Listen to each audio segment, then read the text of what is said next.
So this video has two purposes. One is to cover the Manchester mass bombing, and the other one is to respond to and highlight some rather obvious bullshit. I don't want this channel to become a news channel, but I also want it to have more of a purpose than covering drama. I'll be doing three things. One, recapping a tragedy. Two, responding to some abhorrent BS video. And three, finally, reflect on how to help in the wake of such an issue.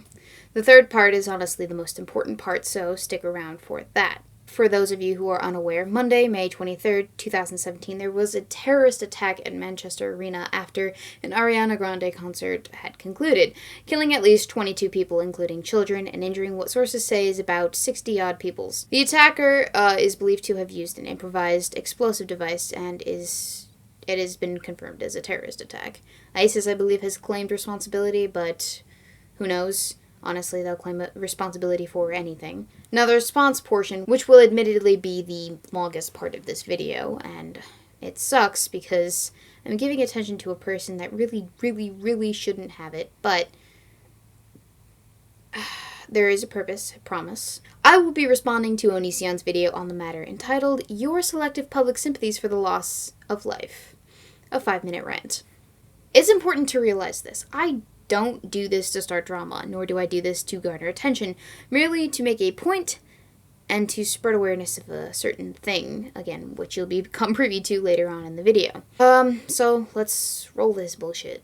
As I'm sure you're aware, billions upon billions of human beings have died before you. That goes without saying, Greg, but of course you just had to say it, because no one's allowed to be sad over senselessly violent deaths. Not when Christina Grimmie died, and certainly not now that 22 innocent people have lost their lives for no particular reason than instilling fear in the masses.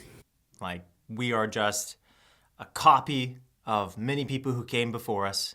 Many of us are going to live totally irrelevant lives. So, much like you, Greg, I recognize the futility of my own existence in the grand scheme of things. However, I also happen to recognize the importance of my existence to a relatively smaller, however much more important to me, particularly, demographic. The relationships I harbor with my family, with my friends, with my boyfriend, with my audience, I matter to them and they matter to me. The difference between you and me is that while I embrace the oxymoron of my existence, that I am both important and unimportant, you lie to yourself and others, or at least you say such things for the attention it garners you, such things as, in the grand scheme of things, you don't really matter, everyone dies, suck it up. See, if that were really the case and you absolutely believed that our lives really don't matter and that we're just meat sacks that live menial lives with no great purpose, that our biological clocks aren't even fractionally relevant to the time span of the universe, you would have killed yourself over already, but you haven't, so. And then we're going to die. And we're going to cease to exist. Some people believe in an afterlife. Who cares?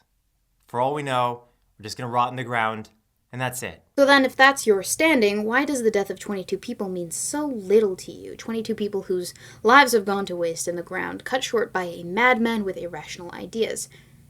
If their lives ended like that, no ceremony, and that was it, why isn't life more precious to you? Why can't we mourn that needless loss? Today I saw a bunch of people retweeting and tweeting about another mass death that occurred violently. Yes, and your point is? And people get so excited over these things. They don't realize why they're tweeting these things. Personally, I would not use the word excited. Second off, I find it interesting that you're going to explain to people why it is that they are tweeting things in the wake of pandemonium. I have my own theories, but I'd love to hear yours first as to why people are tweeting. First off, over 1,000 people die of cancer every single day. See, that's not a reason as to why people are tweeting about the tragedy, but I'll help. I'm happy to help you fill in the gaps. I was on Twitter the day this happened, and I happened to see a great many tweets going around of distraught mothers and sisters and fathers and brothers and whatever odd person searching for their still missing family members over social media. It was like a mass Amber Alert, and those are rather very helpful for when missing kids go missing. People spread this news like wildfire in an effort to provide closure for these family members with missing loved ones, or to get closure about their missing loved ones. So if searching for and checking on the well-being of loved ones is one of the reasons you're thinking of for why people tweet about this, then pardon me. If not, then you really need to reevaluate. However, you do bring up an interesting point. People do die from cancer every day. However, that cancer was likely untreatable and certainly a natural occurrence. The difference here is obvious. This was a terrorist attack. People were murdered. You know, I find it ironic that you harbor such kinship for the animals that you won't eat and insist that a non-vegan lifestyle is murder. However, when an actual murder occurs, you brush it off as if it's nothing. Is that not a gross miscarriage of logic and reason to you? Look it up. It's the truth. But how often do you see people tweeting, over 1,000 people died of cancer today. My heart goes out to the families. People actually do that. There are days designated to various types of cancers. There are relays for life that are meant to raise money and spread awareness for cancer. Look it up. It's the truth, Greg. By the way, your heart going out to families, worthless. Funnily enough, the saying, my heart goes out to you, or to victims, or whatever odd person, is a way of telling others that you empathize with them. It's a way of letting those others be aware that they are not alone in their time of crisis. As a human, which is a species that is highly social and interactive, empathy is the most important of our trademark behaviorisms. Without it, we have no language, no society, no self-righteous moral grandstanding need to tell the world that if it really cared at all, Twitter would be obituaries. Speaking of which, Greg, when was the last time that you actually made a tweet with regards to cancer patients? I looked at, and it's not there. You talk about how you're cancer, you talk about how other people are cancer, but you never actually talk about people with cancer. You should probably get off your high horse before you fall on your face. That doesn't help them. Your prayers doesn't help them. You're probably right on some level. I'm not here to debate religion with you, but as a social species, the act of standing symbolically with others, allowing them the comfort of knowing that they are not alone in their struggles, can actually be rather helpful to those people. It's not much, however, it is something, more than what you're doing at least. If you look up statistics on that as well, it seems like more often than not your prayers do less, if not more. Stick to the topic at hand, Greg. You're just alienating people for the sake of alienating them at this juncture. It's a non-issue, to be frank. Because a lot of times the people you pray for die. It's almost like they flipped a coin. And that's it. You're just all about tough love, aren't you, Greg? I hate to believe in Santa Claus in your household. So you're just saying things to make yourself feel better about people dying, essentially. Okay? And what's sad is when you're on Twitter, you see a lot of people saying these things, but they don't really mean anything except for look at me. Isn't that what you're doing right now with this rant video? You could have just as easily not made this video and it would have just had the same effect. But no, you had to go and capitalize on tragedy, didn't you, Greg? Look at me, I am such an asshole. I say things that aren't mainstream. Look at my against the grain video about being edgy and unempathetic to mass tragedies. You know, someone died. Look at me. Projecting much, Greg, are we? You know, ooh, this is trendy. I know for a fact that if you tweet during an event that just happened that's very violent, if you would tweet about that event, you're going to get more retweets than your average tweet. Really, Greg, where do you look that fact up? PolitiFact, Wiki, the dictionary? We know you love the dictionary. People know this. People who are celebrities, people who are internet personalities, they know this. And then they tweet about it. They tweet specifically saying how much they care, what a hero they are. And then everyone else goes, oh, well, you're a hero. You care. Well, to be honest, that's a lot more than you can say. You apparently don't care at all. I want you to go to news.google.com and type in death. And look at all the people that are dying. Constantly. Constant deaths. A lot of you watching this right now, you're going to be dead within a couple years. Reality, okay? That's just how it is. A lot of us, maybe even me, will be dead within a couple years. If only the world were so lucky, Gregory. I'm not saying I wish Greg any ill will, I'm just saying. Billions upon billions of human beings have died before you. Over 1,000 people die of cancer every single day. You know what I mean. Okay?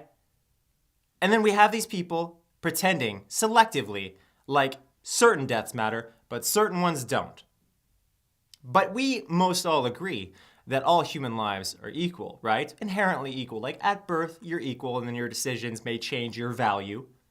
But inherently, they're all equal. We know nothing of the people who have died recently in an attack, so they're about as equal as people who have died from cancer, okay? So if they're both equal... Those people might be hypothetically inherently equal. That does not mean, though, that the circumstances of their death are any less of a factor. Admittedly, death by natural unstoppable cancer progression is less traumatizing than sudden, needless, and violent impact of nails into the face of an innocent child. Which one would you rather have had happened? I mean, if we're going to compare two evils. Then why don't they both get priority on our Twitters or social media in general? Why aren't you talking about cancer patients instead of bashing people whose hearts go out to the families of the most recent tragedy? Why do we not talk about them all equally? The difference is excitement. The difference is interest. So when you see someone tweeting or publicly talking about a death, more often than not, if it's not directly personal to them, they're talking about that because people will listen, because people will care. It's not about the people who died. It's about getting that attention. Side note, I could use this entire video as an example of projection for psychology. So, I just wanted to make it clear that you people don't really care about these people who died. What you care about is taking advantage of a situation that excites you. Excites being a rather interesting choice of vocabulary there, Greg. Are you sure that's the right word? People who die violently, really interesting to the general public. Maybe, and I'm just speculating here, because a sudden violent death is a lot more traumatic than one that happens because of mutated cells. Unless it happens over and over again, like shootings. They happen on a regular basis in this country, yet we don't hear about them very much anymore because we've gotten used to it. We're not excited about it anymore. The value of the lives of the people who have been shot more recently are not as valuable as they once were. Value has nothing to do with it. Let me put it into perspective for you. Imagine descending into a pitch black room. You can't see, it's jarring, there's no light, it's completely foreign to you, you're stumbling and crawling and trying not to stub your toes. But over time, you get a feel for the room, start to map out where things are, avoid those things that you risk banging into, furniture, and you're used to it. That's what you're describing. The point I'm trying to make is this. The more frequent the stimuli is, the less you react to it. Desensitization occurs and it just becomes another thing. Bombings and mass killings in civilized Western societies is not a regular occurrence, and it shouldn't be. Because back then, it was exciting. It was interesting. It's neither of those things. It's traumatizing and it's horrible and you're a prick. And it no longer is. So now we have to come up with new things, like bombings. But, importantly, can't be a bombing in a Middle Eastern country. We're tired of hearing about bombings in Middle Eastern countries. It's too common. Would you look at that soapbox you got going on? Just had to turn this into something political, didn't you? So we're not going to tweet about that. We're not going to tweet about our prayers. We're not going to tweet about our hearts, because it's just not going to get as many retweets as if we tweet about a concert with a bunch of white people in it. Oh, and race relations too. Interesting. That got bombed. Anyway, this is one of many reasons why I hate human beings. So, people tweeting about terrorist attacks is why you hate people, not those terrorists killing other people. That's some rather heavily flawed logic there, Onion Boy. Might want to check up on that. But I'm a conscientious objector. What does that have to do with anything, Onion? Recognized by the U.S. government. Because I value myself very, very little. And that means that I don't think my life is worth harming anyone else. It's not. If you said, would you sacrifice your life for a random person across the planet? Or if you saw someone walking across the street and they were about to get hit by a car, and you could choose yourself, knowing nothing about this person, you could choose to be a hero, jump in the way of the car, push them out of the way, would you? I would say yes, of course. Because I don't value my life very much. Nothing in this video, and nothing in particular about your entire existence online has given me any cause to believe that. And neither does it really have anything to do with the point of this video. Now you're just rambling to fill time. Get off your soapbox, stop grandstanding. Again, that's why I can't take a life. But my point in saying all this is simply me expressing the truth. Me expressing my opinion. But here's the thing, Greg. Your opinion is not the truth. It is simply your opinion. Nothing more, nothing less. And I say the truth is my opinion because I've been paying attention to the facts, the statistics, the consistent human behavior. Okay, as much as I hate to say it, something good has to come out of this utter miscarriage of emotional insensitivity from Greg. So, in order to spite Greg, I'm going to actually do something about such issues with my platform and my Twitter instead of needlessly morally judge people in their efforts to come together. In the description, there are links that pertain to various donation funds for victims if you feel the need and have the monetary resources to give. And if you don't have any money to donate, like me, a college student whose summer job doesn't kick in until June, here is an even more noble cause, as it can actually directly affect and save someone's life. I'm gonna get on my soapbox and encourage you to do something that not many people realize can go a long way. And then in the next week and subsequent weeks after that, I am going to be donating blood to my local blood drive. I'm O negative, a universal donor, so a lot of people need it. It's not necessarily going to directly help the victims of the Manchester bombing, but I hope that my efforts can encourage others in the Manchester area to donate blood. I have a few subscribers in the UK. Hopefully this reaches them. It's really easy to donate blood. You lie there for an hour, you get a cookie, you go home, you've potentially saved a life. I've done it before. It's pretty harmless and easy so long as you're not afraid of needles. If there's one thing you learned from this video, I hope it's that donating blood, that's a thing that you can do. Help out. Donating blood is an option that a lot of people overlook.